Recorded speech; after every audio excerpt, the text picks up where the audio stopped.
ఉమ్మడి కరీంనగర్ జిల్లా వ్యాప్తంగా ఎండలు దంచుకొడుతున్నాయి. మార్చి మొదటి వారం నుంచే ఉష్ణోగ్రతలు పెరిగిపోయాయి. ఉదయం పూట కాస్త చల్లగా ఉంటున్నా మధ్యాహ్నం వరకు ఎండ తీవ్రత పెరుగుతోంది. దీంతో జనం ఇండ్ల నుంచి బయటకు రావడం లేదు. ఎండ తీవ్రతకు సంబంధించి మరింత సమాచారం కరీంనగర్ నుంచి వెంకటేష్ అందిస్తారు. కరీంనగర్ జిల్లాలో ఎండలు ముదిరిపోతున్నాయి. ఇప్పటికే 39.5 డిగ్రీల టెంపరేచర్కి కరీంనగర్ జిల్లాలోని వాతావరణం చేరుకుంది. ఒక దశలో 40 డిగ్రీల టెంపరేచర్ కూడా నమోదైంది. సాధారణంగా ఫిబ్రవరి మార్చి నెలలో కనుక చూసుకుంటే ఇంకా వేసవి తీవ్రత అంతగా ఉండదు, కేవలం చలి మాత్రం ఉంటుంది. కానీ శివరాత్రి తర్వాత ఈ ఉష్ణోగ్రత పెరిగింది. ఉష్ణోగ్రత పెరిగిన కొద్దీ కూడా జనాలు కాస్త ఇబ్బందులు కూడా పడుతున్న పరిస్థితి కనిపిస్తుంది. ఉపోత పెరిగిన కొద్దీ వాతావరణంలో వచ్చిన మార్పుతోటి ప్రజలు కూడా చాలా అనీజీగా ఫీల్ అవుతూ ఉంటారు. అట్లాంటి పరిస్థితి ఇప్పుడిప్పుడే మొదలవుతుంది. గత రికార్డులు కనుక పరిశీలిస్తే కరీంనగర్ జిల్లాలో 49, 50 డిగ్రీలు అనేది ఎప్పుడు కూడా రికార్డు చేయరు. సాధారణంగా టెక్నికల్గా 49 వరకు హైయెస్ట్ చూపెట్టిన పరిస్థితులు ఉన్నాయి. రామగుండం లాంటి ప్రాంతాల్లో 50 దాటుతుంది. సరిగ్గా రికార్డులు చేయాలని చెప్పి అక్కడి కార్మికులు కూడా ఆందోళన చేసిన పరిస్థితి ఉంది. ఎందుకంటే 50 డిగ్రీల టెంపరేచర్ కనుక నమోదైతే హెల్త్ ఎమర్జెన్సీ ప్రకటించి ఇండస్ట్రీలకు లే ఆఫ్ ప్రకటించాల్సి ఉంటుంది. లే ఆఫ్ అంటే సగం వేతనంతో కూడిన కార్మికులకు లీవ్ ఇవ్వాల్సి ఉంటుంది ఆ పరిశ్రమలకు.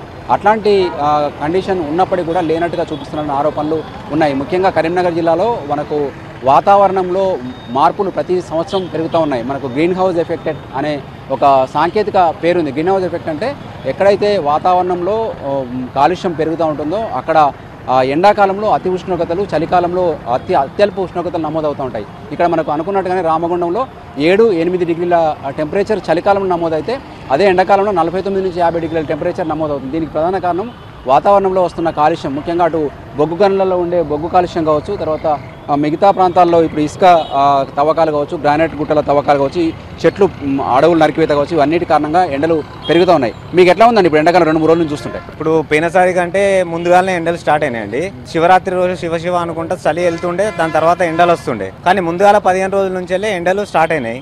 ఈ ఎండల ప్రభావం వల్ల పబ్లిక్ ఏంటంటే పొద్దున్న మాత్రమే పని చూసుకొని మధ్యాహ్నం పూట ఇంట్లో ఉండాలి. ఎండలు బాగా ఉన్నాయి కాబట్టి ఎండ తగ్గినాక సాయంత్రం పూట ఏదైనా పని చూసుకోవాలి. ఈ మధ్యలో వచ్చి ఎండ దెబ్బలు తాగడం కానీ ఇంకా వేరే ఇబ్బంది పాలు అవ్వడం కంటే చాలా ఇబ్బంది అవుతుంది. ఇప్పటికే చూస్తే ప్రజలు ఈ పీరియడ్లోనే పబ్లిక్ రోడ్డు మీదకి రావడం లేదు. ఒకవేళ వచ్చినా కానీ క్యాప్ కానీ దస్తీలు కానీ కట్టుకొని చెరుకు రసం, పండ్ల రసాలు తీసుకుంటే వాళ్ళకు ఎండ దెబ్బ తాగకుండా డిహైడ్రేషన్ కాకుండా ఉంటుంది. ఈ ఎండలు అనేవి చాలా విపరీతంగా ఉంటాయి. ఈసారి ముందుగాలు వచ్చినాయి కాబట్టి ఇప్పటికే చాలా పబ్లిక్ రోడ్ల మీద తిరగడమే బంద్ చేశారు. లాస్ట్ ఇయర్ కావచ్చు, అంతకుముందు లాస్ట్ ఇయర్ వడదెబ్బతో చాలా మంది చనిపోతూ ఉంటారు. ముఖ్యంగా ఉపాధి హామీ పని చేసే వాళ్ళు కావచ్చు, రోడ్ల మీద ఎండలు తప్పకుండా పనిచేసే వాళ్ళు కావచ్చు. అట్లాంటి ఏం జాగ్రత్తలు తీసుకోవాలి? అట్లాంటి వాళ్ళు ఏంటంటే దానికి తగ్గట్టు మాస్క్ అంటే కర్చీప్ కానీ క్యాప్ కానీ నీడ పట్టున ఉండి ఏదన్నా ఒకటి చేసుకోవాలి.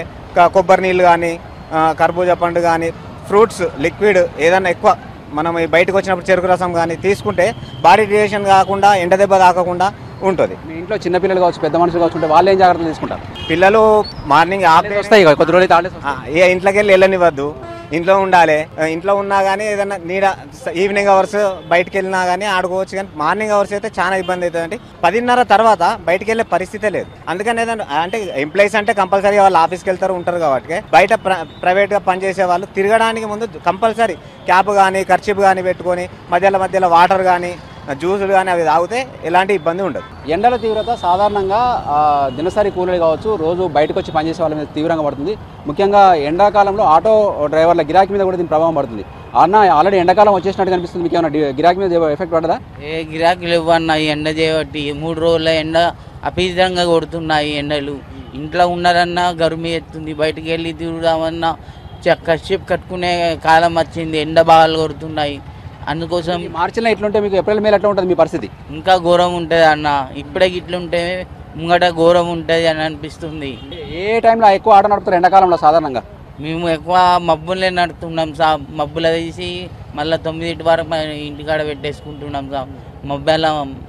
మధ్యాహ్నం అయితే నడపగలుగుతాం, బంద్ చేస్తున్నాం. మిగతా కాలాలకి ఎండాకాలానికి ఏమైనా గిరాకీలో తేడా వస్తుందా? తేడా వస్తుంది సార్. ఎంత ఎఫెక్ట్ పడుతుంది? అంతే 500-600-400 గంటే తేడా వస్తుంది సార్. Okay sir. ఇప్పటివరకు మాట్లాడించిన వాళ్ళని బట్టి ఎండాకాలంలో మార్చిలోనే ఈ పరిస్థితి ఉంటే రాబోయే 2 నెలల్లో పరిస్థితి తలుచుకుంటే భయమేస్తుందన్న అభిప్రాయాన్ని స్థానికులు వ్యక్తం చేస్తున్నారు. ఓవరాల్గా ఎండలైతే రోజు రోజుకు ముదురుతున్నాయి. దాదాపు 40 డిగ్రీల మార్కును దాటిందంటే 1-2 రోజుల్లోనే ఇది మరింత పెరిగే ప్రమాదం ఉందన్న భయం అయితే జనాన్ని వెంటాడుతుంది. కెమెరామెన్ కవికుమార్తో వెంకటేష్, V6 న్యూస్, కరీంనగర్ నుంచి.